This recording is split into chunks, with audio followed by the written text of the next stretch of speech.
چل سکتا تھا، بس چل سکتا تھا، ہم نے کاشت کی۔ آخر میں آ کے جب فصل کو سنبھالنے کا ٹائم آ گیا تو ہمارے پاس وسائل نہیں تھے، جس کی وجہ سے ہم صحیح طریقے سے ان قدرتی عوامل کا بھی مقابلہ نہیں کر سکے۔ بعض اوقات بالفرض ہماری فصل میں کسی خشک سالی کا شکار ہو جاتی ہے، نہری پانی نہیں آتا، تو ہمارے پاس پیسے نہیں ہوتے کہ ہم اس کو بور چلا کے یا پیٹر وغیرہ چلا کے اس کو پانی دیں، یا کسی وقت اوور ایریگیشن ہو جاتی ہے یا بارش آ جاتی ہے، ہماری فصل ایک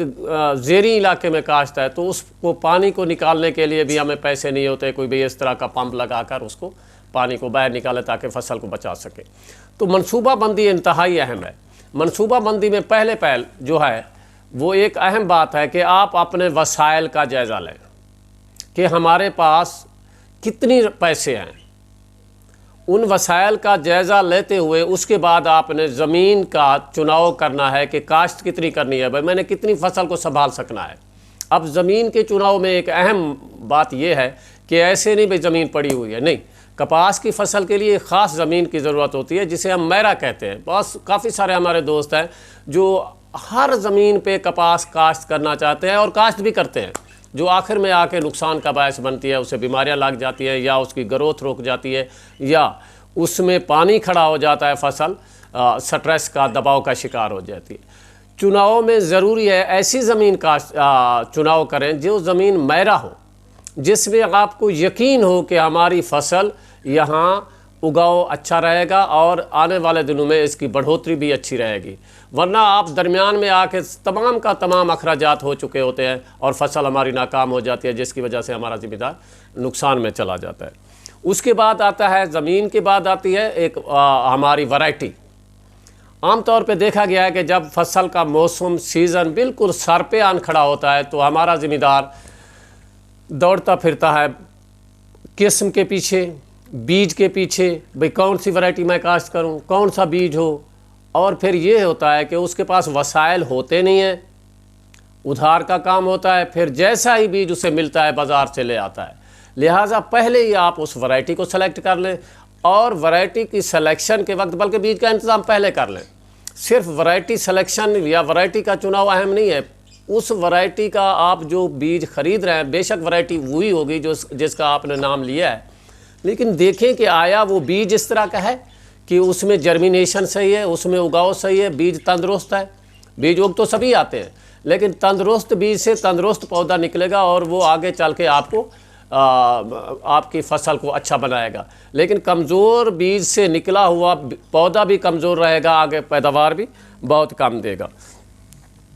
ہمیں اس فصل میں آگے چل کے گوڈی کی ضرورت ہوتی ہے۔ کیا ہمارے پاس گوڈی مزدوری کے پیسے ہیں؟ یہ بھی آپ نے وسائل کا جائزہ لینا ہے کہ اگر آپ زیادہ ایریے پہ فصل کاشت کریں گے تو اس میں آپ کے پاس چونکہ مزدوری کے پیسے نہ ہوں گے اور وہ فصل ہماری جڑی بوٹیوں کے نیچے آ کر جڑی بوٹیوں کے نظر ہو جائے گی۔ لہذا جس طرح ممکن ہو بے شک تھوڑے سے تھوڑا کاشت کریں، لیکن اس پر یونٹ ایریاز یا چھوٹے سے چھوٹے ایریا سے آپ نے زیادہ سے زیادہ پیداوار لینی ہے۔ اب اس فصل کے لیے آگے چل کر آپ کو زرعی زہروں کی ضرورت پڑے گی۔ کیا آپ کے پاس زرعی زہروں کے پیسے ہیں؟ عام طور پہ دیکھا یہ گیا ہے کہ ہمارا ذمہ دار کا اصل منافع جو ہے وہ زرعی زہروں میں چلا جاتا ہے، یعنی ادھار پہ لے آئے، اور ادھار پہ جب ہمارا ذمہ دار لینے جاتا ہے تو وہ اپنی مرضی نہیں کرتا، وہ جا کے جس زہر کا کہتا ہے کہ ذمہ دار اپنا ڈیلر کہتا ہے نہیں جی یہ نہیں پڑی، اس کے ساتھ کی پڑی ہے۔ اب ذمہ دار چونکہ اس ڈیلر سے ادھار لینا ہے تو وہ نہ تو نہیں کر سکتا نا، پتہ نہیں ڈیلر نے اس کو کس طرح کی زہر دے دی ہے۔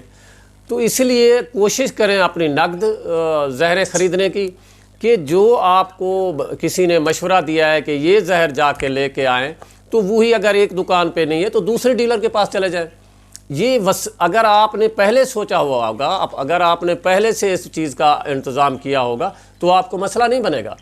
زرعی زہروں کے لیے ہوتا یہ ہے کہ پھر جب ہماری فصل تیار ہو جاتی ہے وہ تقریباً ساری فصل کا جو منافع ہے یا سب کچھ وہ دکاندار آ کے لے کے چلا جاتا ہے، ذمہ دار ویسے کا ویسے ہی رہتا ہے۔ اس لیے جو آپ نقد لیں گے وہ ادھار کی نسبت آپ کو سستی ملے گی۔ کوشش کریں کہ اپنی زرعی زہریں جو ہیں وہ نقد لیا کریں۔ اب کھاد بھی آتی ہے، کھاد بھی ہمارا ذمہ دار عام طور پہ ادھار ہی لیتا ہے، تو کھاد کے لیے بھی اپنا انتظام کر لیں، اپنا سوچ لیں کہ ہمیں کھاد کس طرح اور یہ بندوبست کر لیں کہ یہ سب وسائل کا جائزہ لے لے کہ ہم نے 2 ایکڑ 3 ایکڑ 10 ایکڑ جو کاشت کر رہے ہیں، آیا ہمارے پاس اس پوری فصل کو سنبھالنے کے انتظامات بھی ہیں، کیا اس کی کھاد پوری ہے؟ تو کھاد بھی کوشش کریں اپنے ہی وسائل سے، بجائے اس کے آخر میں ہمارا ذمہ دار فصل بھی پک چکی ہوتی ہے، اس کے ڈور ڈنگر بھی اس سلسلے میں بک چکے ہوتے ہیں، لیکن ہوتا یہ ہے کہ ابھی فصل کو کچھ ضرورت ہوتی ہے بالکل ختم ہو جاتا ہے۔ تو یہ سب کا سب میں یہ کہہ رہا ہوں کہ آپ کا یہ ڈیلر حضرات نہ لے جائیں۔ اسی طرح ہمارا جو زمین کا چناؤ میں نے پہلے آپ سے کہا، اور